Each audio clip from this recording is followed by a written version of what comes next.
Hey guys, Foxdrop here with a Vi game commentary. This is a replay game, so this is a game that I played in the past that I am watching over and commentating on. Now this was a game that I actually played on stream, so if you want to kind of see these games live, then you should definitely go and check out my stream, and you should follow that on Twitch. The link to which will be in the description. Now before I get this commentary underway, I kind of want to apologize firstly by saying that apologize in advance. I've been streaming all day. I've already done one commentary. I've done 2 videos already this day as well. My voice is this close to just dying. So for any voice cracks or anything like that, I'm sorry. I promise you, I have passed puberty.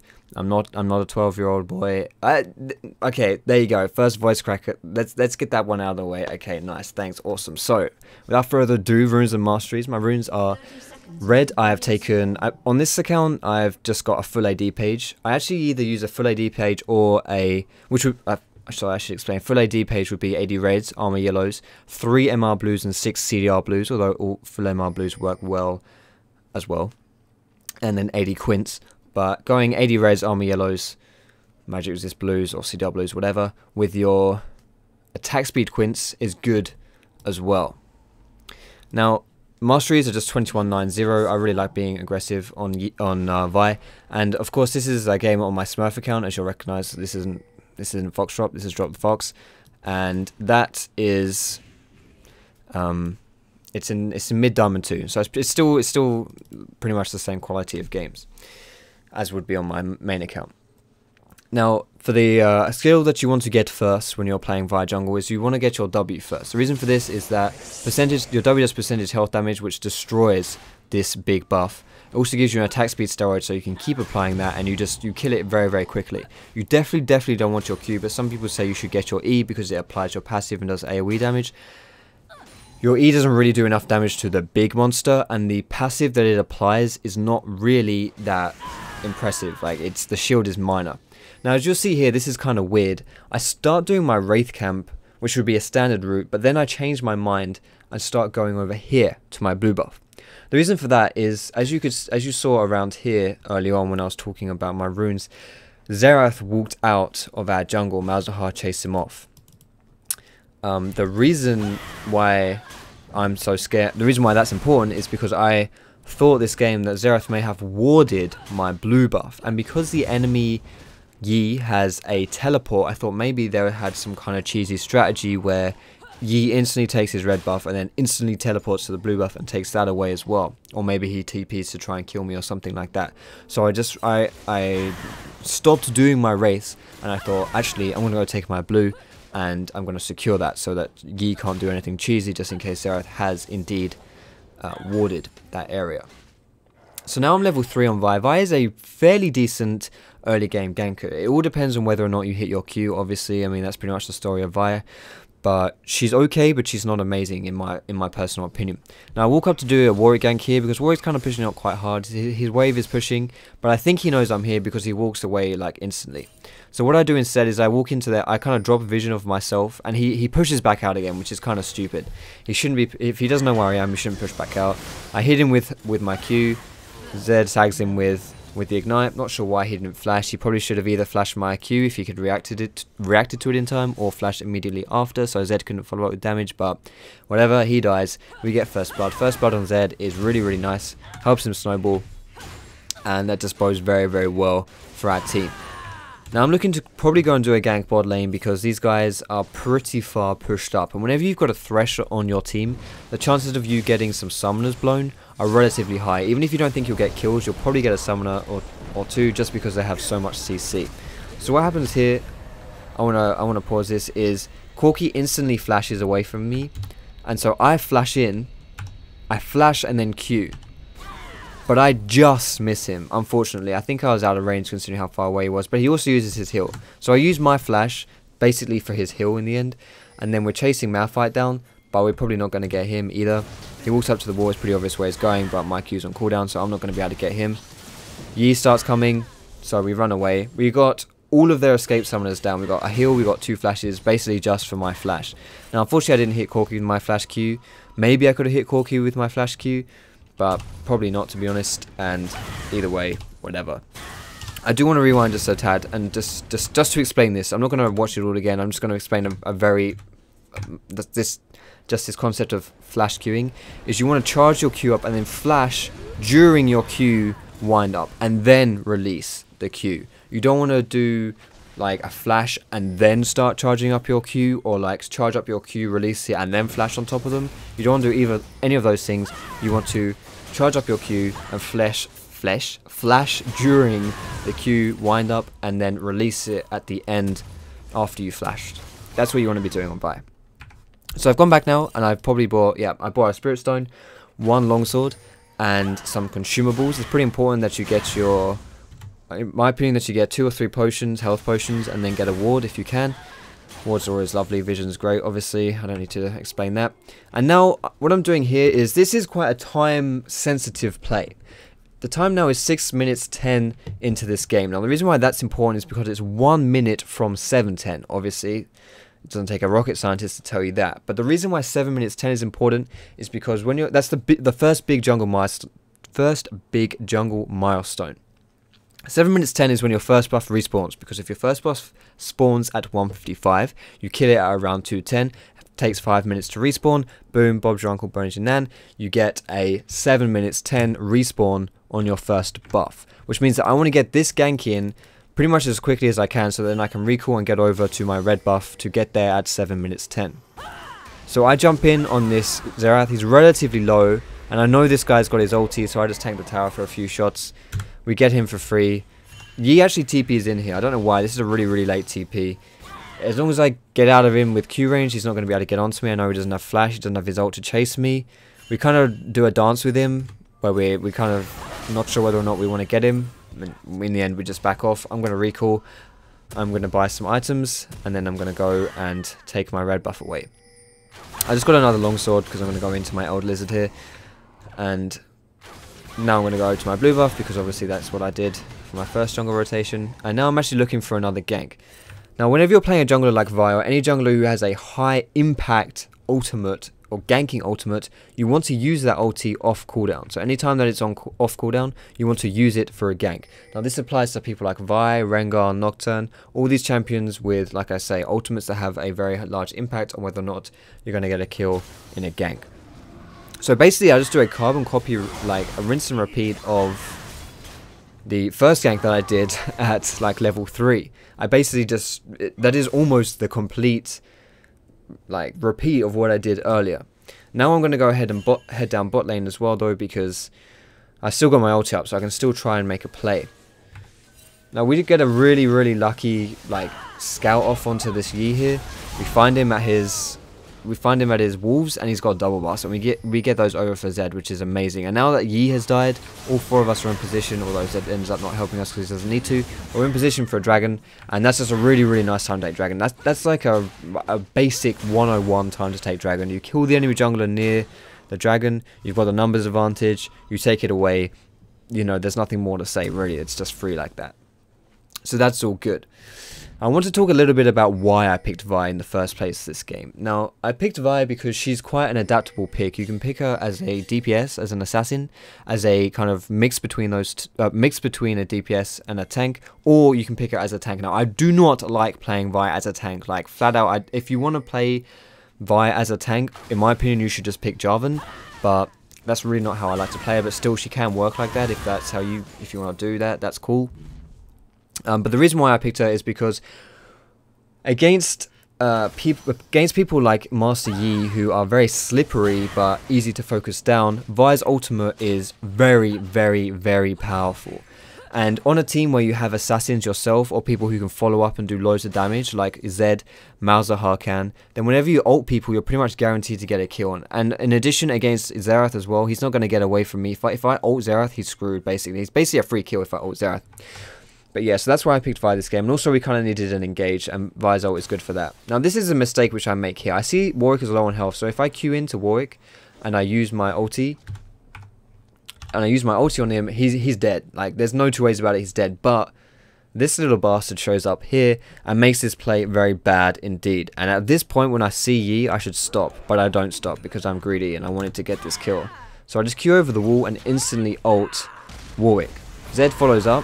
He gets a nice combo off. We get the Z kill easy peasy, but I'm suppressed on the tower, so I'm pretty much guaranteed to die. Bearing in mind I was 0-0-5 at this point, sorry, so I was worth a fair amount of gold. The fact that I just traded 1-for-1 in that situation, to be honest, it was 1-for-1. It could be a lot worse, but it could have also been a lot better. Giving a kill over to Master Yi is not smart because he scales very well with items. He's a very nice like late game champion, so you don't really want to be giving those champions a lot of gold. But at the same time, we did give gold over to Zed, who is an assassin, and so he's gonna do nicely with that kill as well. So you can make an argument whether or not that was worth it. In my opinion, it was 50-50, but another reason why you could argue it's good for us is that it actually denied all of these minions, because we killed Warwick under tower. He lost all of the minions, whereas Zed didn't, and also Zed got the kill, which means that he's now going to be even further ahead of the laner here. So unless Master Yi can do something to help this Warwick out, then I think that was probably worth it. So I don't actually have my ulti here, so I don't really see a good play coming on. Like, we're trying to get kills, but without my ulti it's really hard to lock someone down, so we can't actually do that. But instead, I see a good opportunity to dive into this Malphite, but Master Yi has just TP'd here, or someone has just TP'd here, which turns out to be, voice crack, excuse me, Master Yi. But I don't actually see him. So I'm like, oh shit, he's here, and I try to, it's so clumsy, it's terribly played by me. I don't know why I flashed here, I shouldn't have flashed, but Zed comes in with Malzahar, they mop up kills, so in the end I think we went 2 for 2 here, is that right? We got Malphite and Master Yi for me, Lucian and Thresh. Okay, so we went 2 for 3, which is not, whenever you're ahead in the game, you don't really want to be, well, I mean, you don't want to be going 2 kills for you and 3 kills for the team at any stage of the game, obviously, whether you're behind or whether you're ahead. But especially when you're ahead, you don't even want to be trading kills, because it's unless, you know, trading kills implies you're even. You get 2 kills, they get 2 kills, it's an even game. No, if you're ahead, it's not an even game. You don't want to be trading, you don't want to be going even with them, you want to be going better than them. You want to be using the fact that you're ahead to be getting advantages, to be getting better kills like that. So that was really bad. To be honest, tower diving versus 2 teleports is really risky. If there's ever a teleport on the enemy team, you should definitely think twice before you tower dive someone. You should make sure that you know that that TP is down before you do it, because chances are that it's going to get TP'd in, and you're gonna have a pretty bad time. Now this is a pretty easy gank onto Warwick here. As soon as he flashes, I know that's a perfect time to use my ulti as well. And we just get a free kill there. There's really not too much to say. The ganks when your ult's up on Vi are just very straightforward. But I should talk a little bit about my item build here and why I've chosen to go Brutalizer.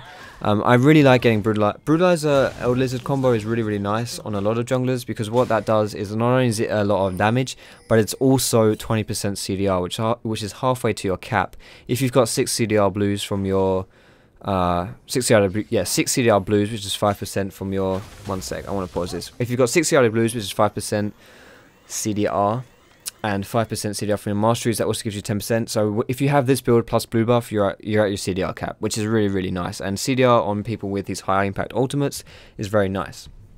Now we see that Yi is doing his red buff here, and for some reason he actually engages onto that red. I don't know why. So what this means is that I can jump over the wall and pressure him. Like, when you build damage on Vi, look at that. I hit him with a Q, auto attack, and then reset my auto attack with my E, and that's like the basic combo on Vi. And that damage was absurd. It was like 60% of his health. It's so much damage when you get a full combo off on Vi. And if you go Triforce Vi, which is really what I like to do, but it's not what I'm doing this game because we need a tank, then it's brutal. Like, really, it is. Now this is the build I like. The build I'm going now is the build I like to go when I'm going off tank Vi. I like to go Elder Lizard, Brutalizer, then full tank. When I'm playing DPS Assassin Vi, or mostly DPS Assassin Vi, which is the build I like to run, then I go Elder Lizard, Triforce into, usually then it's tanky as well, but sometimes I'll even go like Brutalizer as well on top of that. But whenever I'm going tank, I like to go Elder Lizard and Elder Lizard and Brutalizer into tanky. So we get another easy kill on this Warwick now. I think this Warwick is kind of tilting a bit hard.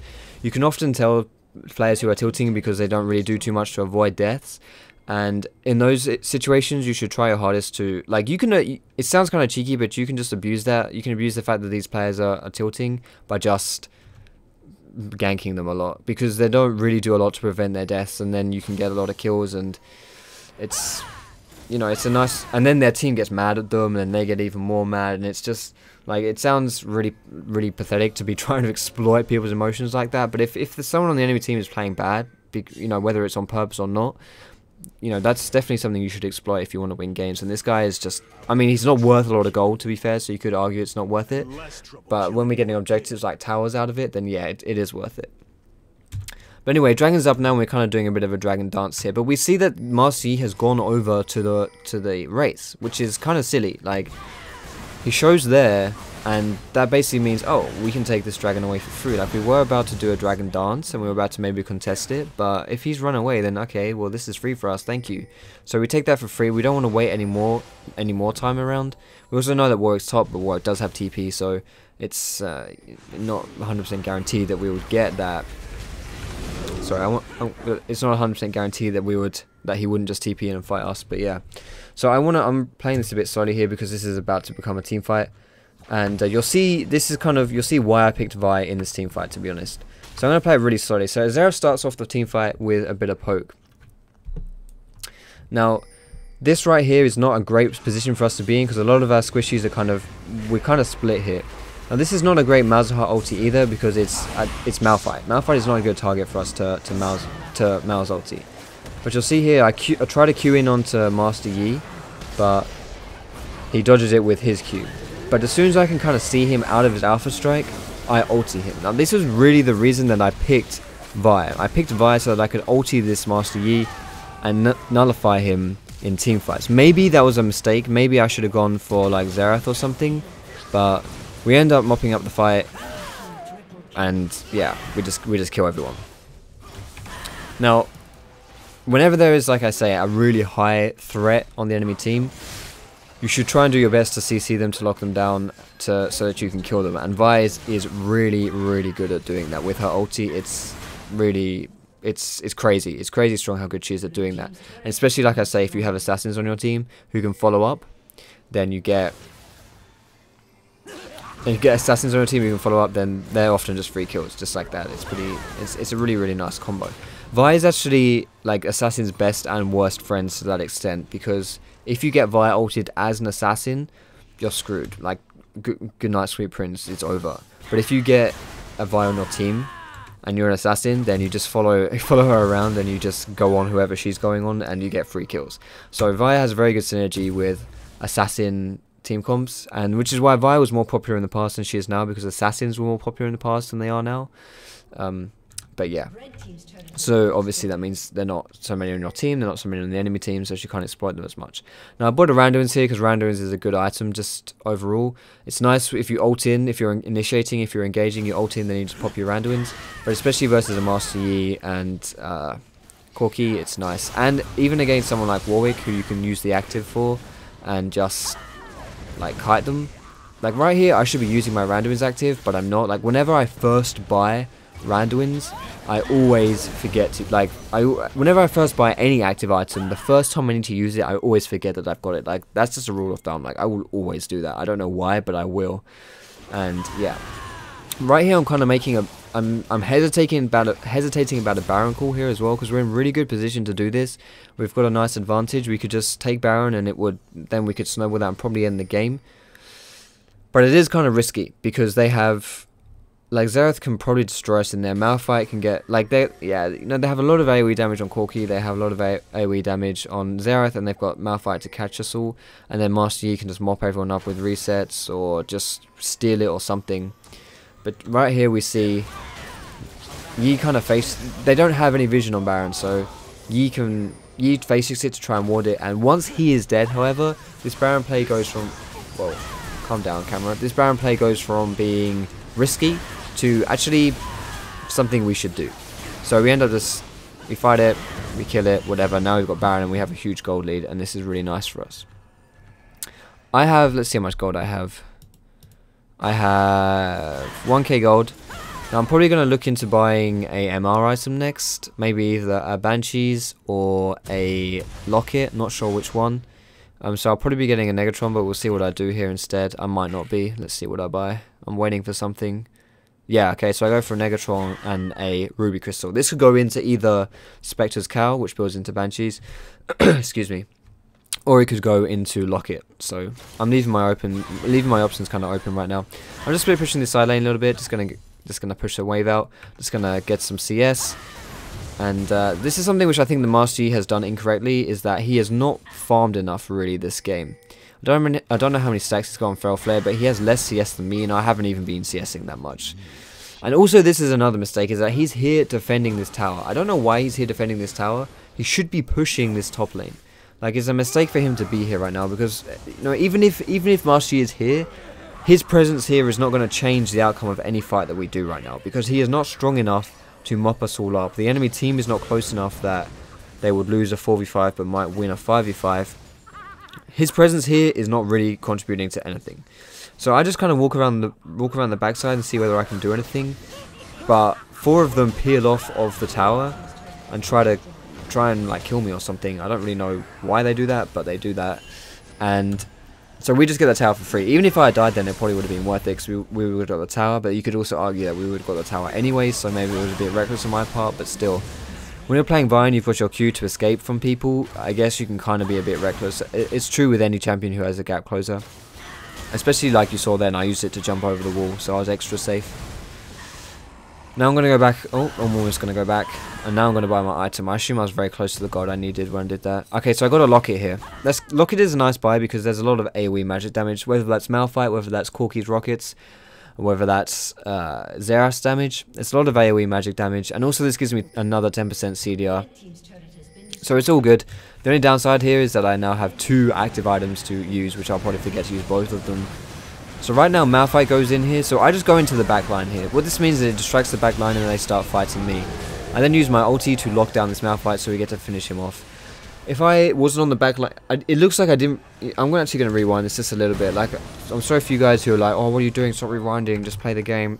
Yeah, but I kind of want to go over these team fights. Malphite gets a really nice ulti off here. And you can see Corki and Xerath. Look at the wombo combo damage coming through here, because Corki and Xerath are just destroying them. But as soon as I jump into this back line, look at the focus. The focus almost entirely switches from the fight here to me. And this is extremely important, because then it saves my teammates are so low. Look at them. Look how low my teammates are.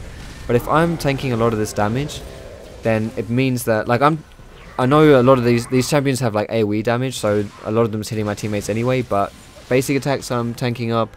Some Xerath, I tanked up Xerath stun. Like, well, I'm on half health, so you can kind of see how much damage I was tanking up. But it's not, you know, by me diving into the backline, even though I didn't do anything to them too much, it at least alleviated the pressure from my team. And this is quite interesting here, how they all expect me to be running away, so they're just ignoring me. But I'm like, no, I'm not running away, I'm going to kill your AD carry. So I jump in on him, he heals but he still dies, and then I just walk away. Like, this is a play which I think, this is like one of those extra plays which I didn't really need to make, but it kind of makes us, it's like a lot of these plays like separate good players from great players kind of thing. Now I know that sounds extremely big-headed. I'm not calling myself a great player by any means, trust me. But if you can do plays like that, those are like the uncommon plays where most people would just charge their Q and jump over the wall. But because I see people are actually, because I have the presence of mind to see, oh wait, they're not even going for me, I can go for the Corki, I get an extra kill and I get a summoner out of it. And then I can go, I counter jungle this, I counter jungle red buff, I counter jungle race. And am I gonna go get the blue buff as well? Oh no, I just do like the triple loop here. Like, I'm globetrotting so much. So I get double buffs from the enemy team. I still like the majority of their jungle. It's beautiful. All because I got that kill.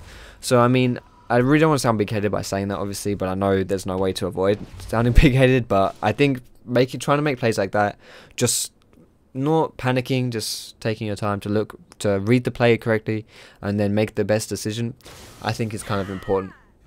And it can make a big difference as well. So the items I bought now is I actually sold my Moby Boots and bought Ninja Tabby, and I've got a chain vest as well. Now the reason I sold my Moby Boots is because I was using it to run around the map to make plays and to make ganks, but now we're in the teamfight phase, it's not as important that I have Moby Boots. And instead Ninja Tabby are now quite useful because it helps versus the damage that I'm going to be taking a lot of, which is the auto attacks from Corki and from Master Yi. So Ninja Tabby are very useful. I've also bought a chain vest because, again, the armor is going to be very useful for me.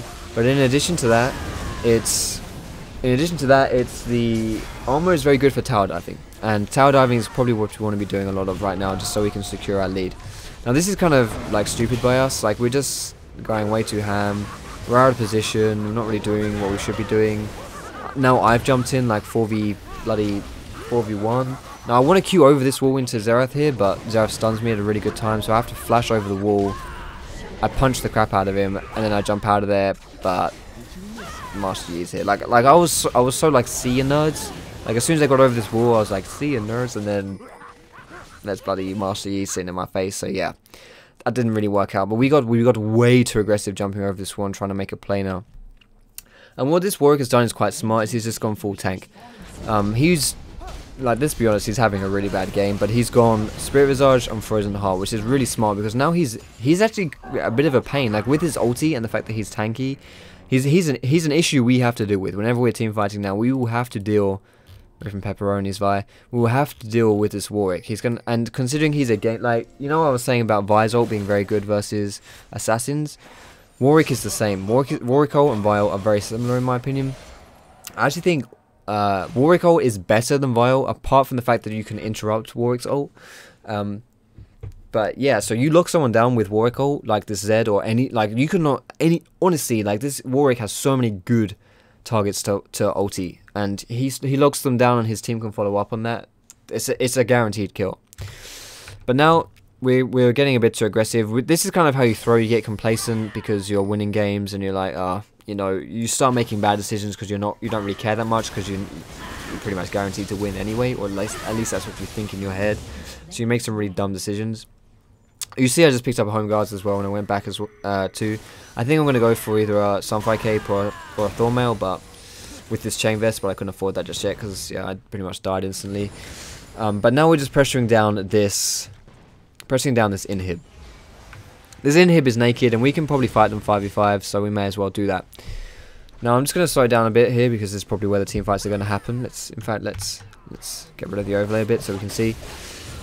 We're getting poked down quite a lot actually. This Malzahar's already on half health.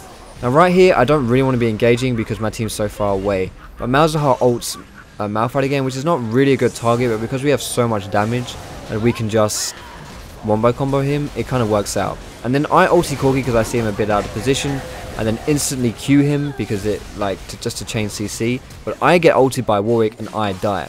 Now this is not necessarily a bad idea. You'll see here that the ad carries are dealing with Master Yi, whereas Zed has gone, well, Zed tried to go aggressive, and, well, Zed was zoning the carries, but because he's Zed, he can then jump back to his shadow, and so he actually zoned people without dying, which is really nice. So he went for me dying because I tanked. Like, if Warwick had ulted someone else, then they would have died, and it's actually okay that he ults me. Like, this is one of those times where it's really not that bad to die. In these kind of team fights, if you get focused down like that, and you are the tank on your team, then dying is really not that bad. It's okay, it's fine.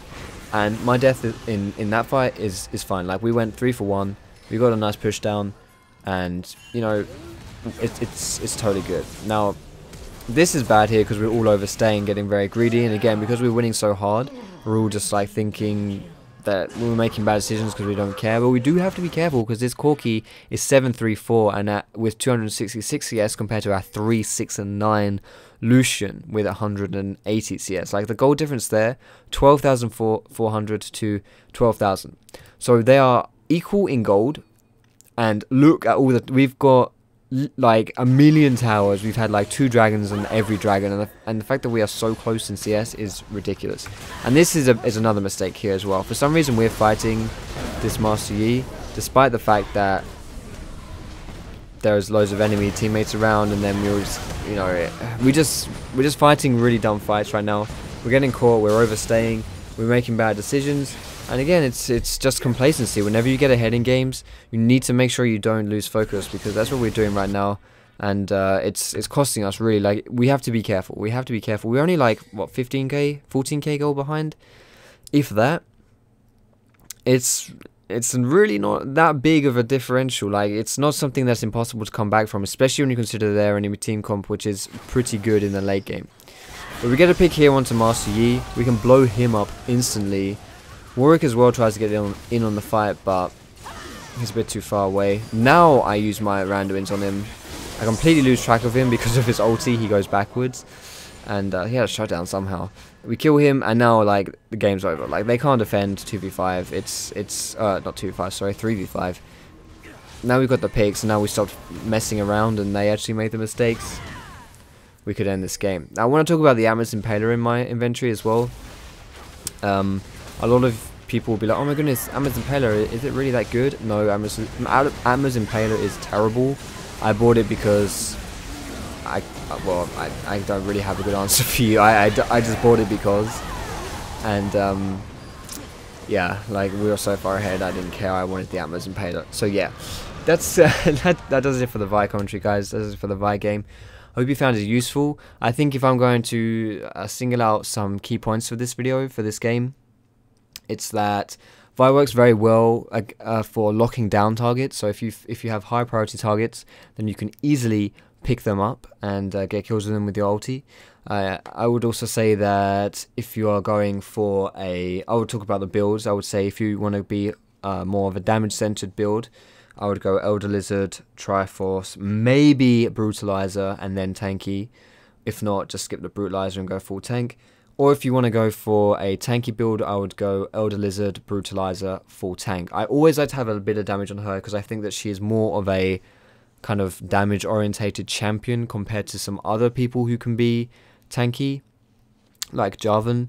I think you can get away with being full tank on someone like Jarvan, but Vi, I would definitely get some damage on her.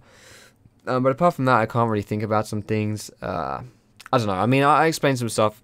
Excuse me, I explained some stuff in the video, so I hope you can put it out from that anyway. But yeah, thanks so much for watching this video, guys. If you enjoyed it, feel free to give it a thumbs up. You can subscribe to me for more educational league content with a bit of entertaining stuff on the side as well. You can find me streaming on Twitch. This was a stream game, like I say, so if you want to see these stuff live, then you should definitely follow my Twitch, which link to which will be in the description. And go follow my Twitter, my Facebook, and yeah, that's all I want to say, guys. God damn it, I couldn't even get to the end of the video with another voice crack. But thanks so much for watching, guys. I hope you have a great day, and I will see you in my next video.